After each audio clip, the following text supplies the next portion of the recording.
Hey guys, it's Apple, and look who I'm with.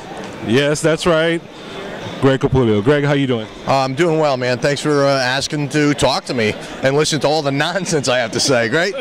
Well, as fans know, I've been a longtime collector of your artwork. So when fans found out that you were going to be doing the Batman issue, and me being the biggest Batman Joker fan in the world, they were like, "Oh my God, what are you going to do, Apple? Greg's coming over." I've made your dreams come true. Yes, you made my dreams come true. So how is that like, actually working with Batman now? You know, I've even heard Todd say in an interview that when he talks to me, I sound like a little kid. And truly, it's like the most fun I've had doing comics ever. Drawing Batman, I mean, I drew Batman, you know, when I was like 3 or 4 years old, and now I'm doing it professionally. So it's like a dream come true, and it's just so much fun. Taking issue 1 was a lot of pressure, man. I was shitting my pants. Am I allowed to say shit in my pants? Because I just said it now for the 3rd time. Oh no, that was twice. Shit in my pants. There, now I made it good. But anyway, yeah, it was a lot of pressure, but I mean, I'm having so much fun, and Scott Snyder's story just keeps getting more and more twisted. I just finished issue 5 before I came out here, and it's just crazy off the wall stuff. Batman is just being put through the ringer, man. Wait till you see what we're doing to that poor bastard.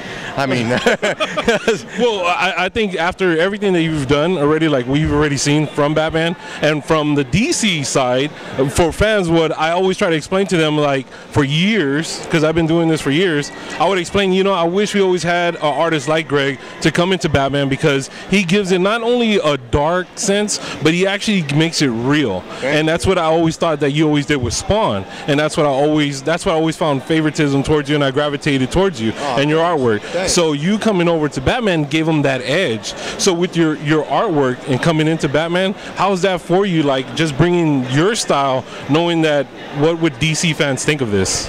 Well, the thing is, you know, with me, a lot of guys have a style that they are locked into, and no matter what character they take on, it looks entirely that way. And I don't have that philosophy, you know what I mean? If I draw Thor, it's going to be a lot different than I draw Spawn, and it's going to look different than I draw, you know, Batman. You know, there's some tie-in crossovers between, you know, Batman and Spawn, because Todd was trying to create his own Batman, right? So I didn't think too much about how will DC fans, you know, accept it. I just knew that people who were DC fans who were concerned that I was going to make Batman Spawn were going to go, oh, he didn't do that at all, which I haven't done.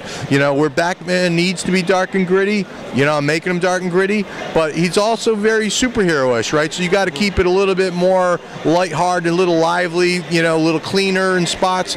So, I mean, I don't give too much thought to going, how will fans accept it? I just go, how do I see Batman in my head, and to try and bring that out, you know. And one of the things I got to let you all know, a lot of people going, I love the way you draw Batman, his cowl looks cool.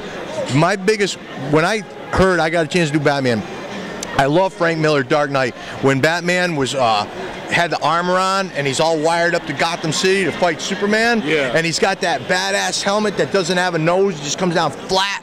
I mean, when I saw that armor, I was like so turned on. So I said, man, I'm going to do Batman. I can't do it just that, like that. Can't make it flat. But mine's much more flatter and helmet-like. And that's a direct result of that armor. He's fighting Superman, Gotham City. So anyway, I just go, this is the Batman that would turn me on to draw, and this would make me afraid of Batman, you know. And I said from the start, I want it to be a slab of meat that looks like he hits you. It's like you get hit by a train, and yet he's sharp and pointy, can slice you like a knife. You know what I mean? So I just made Batman how I'd be afraid of it. I just thought about Batman that I think would be cool.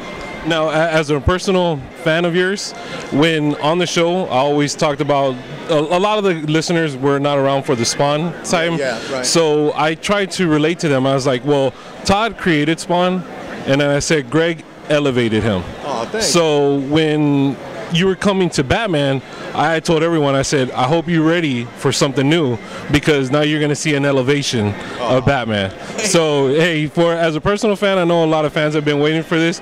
Thank you, Greg. Thank you for being my favorite artist in the whole world. And I'm just proud that you are a cool guy. Oh, man, thanks for being such a huge fan. And then listen, if you like the earlier stuff, now I feel comfortable in the seat. So the upcoming issues, you're going to really love them. Oh, thank you. Thank you so much, Greg. Thank you so much. I won't let you down, man.